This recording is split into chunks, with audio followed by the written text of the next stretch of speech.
제73칙 마조의 사구백비. 사구백비를 떠나며 저 바다의 용왕이 여의주를 어루만지면서도 값을 몰랐다. 지장의 머리는 희고 회의 머리는 검음이여.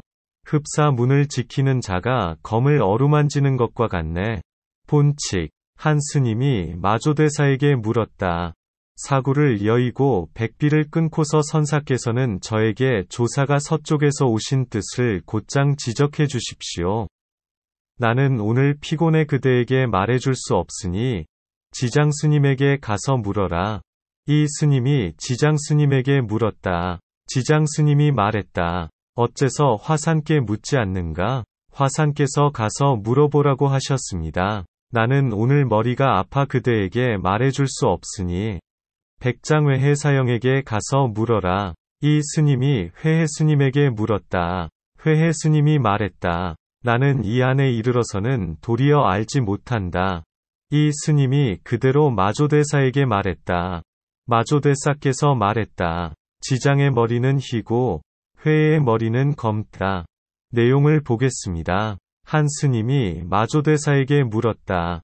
사구를 여의고 백비를 끊고서 선사께서는 저에게 조사가 서쪽에서 오신 뜻을 곧장 지적해 주십시오.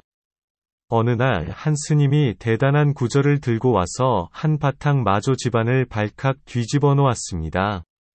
이 화두는 참으로 살피기 어렵습니다.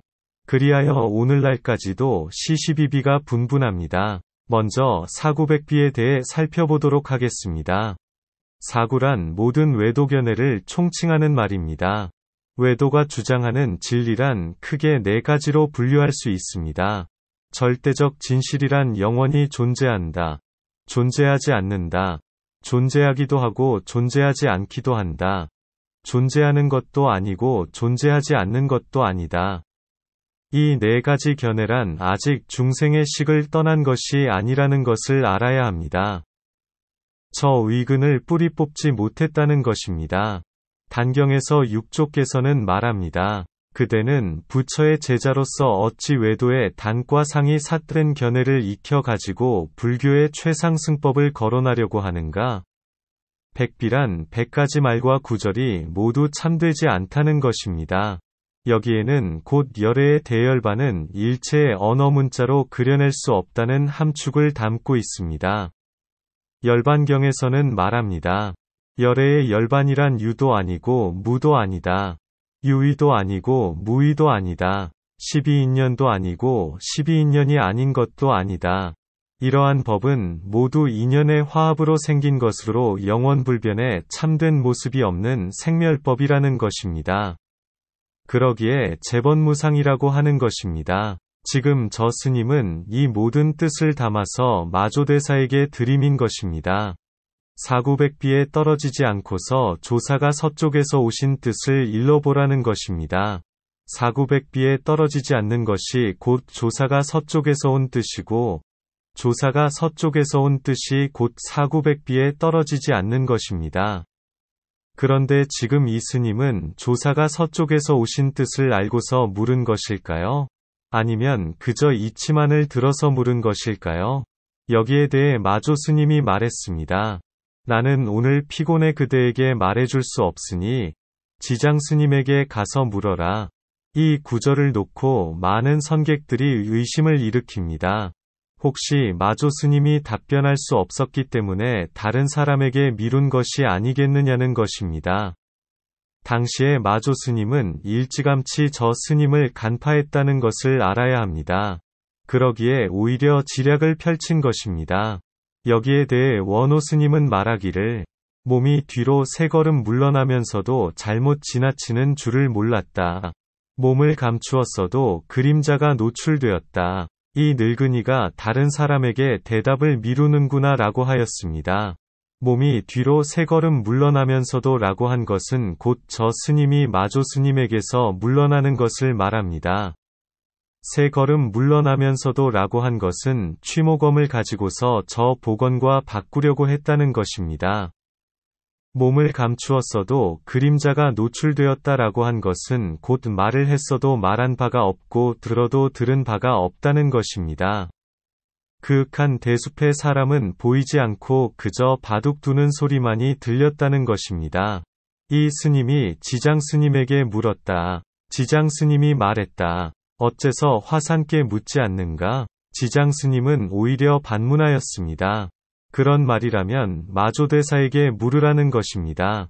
마조대사는 곧 나의 스승이라는 것입니다. 여기에 대해 원호 스님은 말하기를 풀 속에서 꼬리를 태운 호랑이가 나왔구나. 무슨 말을 하려는가? 저 새끼줄에 스스로 묶여서는 곧 죽기 십상이다 라고 하였습니다. 풀 속에서 꼬리를 태운 호랑이가 나왔구나 라고 한 것은 참으로 빼어난 자가 무리 가운데에서 나왔다는 것입니다. 무슨 말을 하려는가 라고 한 것은 지장 스님이 이 스님에게 무슨 말을 하는지 들어보겠다는 것입니다. 저 새끼줄에 스스로 묶여서는 곧 죽기 십상이다 라고 한 것은 곧 일체의 모양에 떨어져서는 틀림없이 죽은 자라는 것입니다. 화산께서 가서 물어보라고 하셨습니다. 나는 오늘 머리가 아파 그대에게 말해줄 수 없으니 백장외의 사형에게 가서 물어라. 어째서 지장 스님은 두통을 호소하였을까요? 어찌 머리가 아프지 않을 수 있을 것인가? 지장 스님은 가히 저 스님 앞에서 부처의 입을 붙였다고 하겠습니다.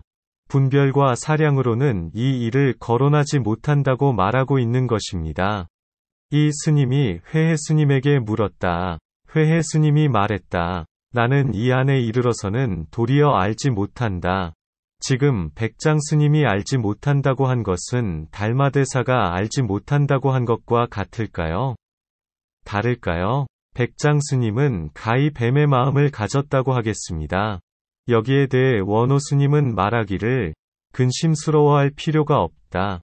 가르침을 따라서는 천고만고의 어둠이 가득하다라고 하였습니다. 근심스러워할 필요가 없다는 것은 알지 못하는 것이 당연하다는 것입니다. 가르침을 따라서는 천고만고의 어둠이 가득하다라고 한 것은 방망이가 부러지지 않았다는 것입니다. 이 스님이 그대로 마조대사에게 말했다. 이 스님은 다시 돌아와서 저 두 분에게 들은 말을 그대로 마조대사에게 말했습니다. 여기에 대해 원호 스님은 말하기를 이 스님에게 도리어 약간의 눈이 있다라고 하였습니다. 약간의 눈이 있다라고 한 것은 아직 눈이 제대로 열리지 않았지만 좋은 조짐을 보였다는 것입니다. 질문: 무슨 근거로 약간의 눈이 있다고 했을까요? 답변: 천하를 유람했어도 어디에도 마음 둘 곳이 없다는 것은 누구의 말일까요? 마조대사께서 말했다. 지장의 머리는 희고 회의 머리는 검다. 이 구절을 안다면 어찌 조사의 뜻을 밝히지 못할 것인가? 이것을 안다면 저 노파소함의 화두도 분명할 것입니다. 그렇지만 예나 지금이나 이것을 제대로 살피기란 매우 험난하고 희유하다고 하지 않을 수 없겠습니다. 혹 어떤 자는 말하기를 희다는 것은 밝음과 같고 검다는 것은 어둠과 같다. 모든 것이 그대로 완전하다라고 하는데 어찌 마조대사의 뜻을 제대로 알았다고 하리요? 여기에 대해 원호 스님은 말하였습니다. 마조 스님이 반거사에게 말하기를 만약 그대가 하나의 입으로 서강의 물을 다 마시면 그대에게 말해주겠다라고 한 것을 안다면 이것도 알 것이다. 만약 알 수 있다면 오조 법년 스님이 봉후 선생이다라고 한 뜻도 분명할 것입니다. 봉후란 황제가 꿈속에서 만나본 자로서 훗날 찾아서 제상으로 삼았던 총명한 자를 가리킵니다. 여기에 대해 설두 스님은 노래하였습니다. 송, 지장의 머리는 희고 회의 머리는 검음이여. 눈 밝은 납승도 알지 못한다. 망아지가 천하 사람들을 짓밟으니 임재도 아직 백점적이 아니다. 사구를 여의고 백비를 끊음이여. 천산과 인간에서 오직 나만이 안다. 하나하나 살펴보도록 하겠습니다. 지장의 머리는 희고 회의 머리는 검음이여. 마조 스님에게는 작전을 짜고 펼치는데 탁월한 지략이 있었습니다. 옛 사람은 말하기를 이 한 구절을 천사람 만사람이 물어뜯으려고 해도 어쩌지 못하였다라고 하였습니다. 이 화두를 제대로 밝힌 자가 매우 드물다는 것입니다. 이것을 알 수 있다면 본래 면목도 알 거라는 것입니다. 여기에 대해 원호 스님은 말하기를 반은 닫고 반은 열었다. 한 손으로는 들어 올리고 한 손으로는 눌렀다. 금소리 옥소리이다 라고 하였습니다. 눈 밝은 납승도 알지 못한다. 눈이 밝다는 것은 눈에 티끌이 없다는 것입니다. 설령 그렇다고 해도 여기에 이르러서는 더듬어내지 못한다는 것입니다. 망아지가 천하 사람들을 짓밟으니 육조께서는 남학회양 스님에게 말했습니다. 앞으로 불법이 그대 주변에서 크게 일어날 것이다. 이후에 한 마리 망아지가 나와서 천하 사람들을 짓밟을 것이다. 임재도 아직 백점적이 아니다. 백점적이란 흔적이나 자취를 남기지 않고 훔치는 솜씨를 가진 도적을 말합니다. 지금 마조 스님의 솜씨가 임재 스님보다 더 했다는 것입니다. 여기에 대해 원호 스님은 말하기를 문둥이가 동료들을 이끌었다. 비록 좋은 솜씨였지만 사람에게 붙들리고 말았다라고 하였습니다. 문둥이가 동료들을 이끌었다라고 한 것은 부처를 죽이고 조사를 죽였다는 것입니다. 임재 스님이 그러했다는 것입니다. 비록 좋은 솜씨였지만 사람에게 붙들리고 말았다라고 한 것은 그래도 흔적이 전혀 없지 않았다는 것입니다. 알아차리는 사람들이 덜어 있었다는 것입니다. 그러나 마조대사의 솜씨는 알아차리는 사람이 극히 희유했다는 것입니다. 마조대사는 말했습니다. 지장의 머리는 희고 회의 머리는 검다. 알겠습니까? 가히 백점적이 아닐 수 없습니다. 사구를 여의고 백비를 끊음이여 천산과 인간에서 오직 나만이 안다. 4가지 구절과 100가지 구절을 털어낸 자리를 이 3개 안에서 아는 자가 없었다는 것입니다. 저 96종류의 외도들이 여러 깨달음을 주장했지만 그 깨달음으로는 3개를 벗어나지 못했다는 것입니다. 마조 스님이 흑백을 말한 뜻이 어찌 서강의 물을 다 마시라고 한 것과 다를 것인가?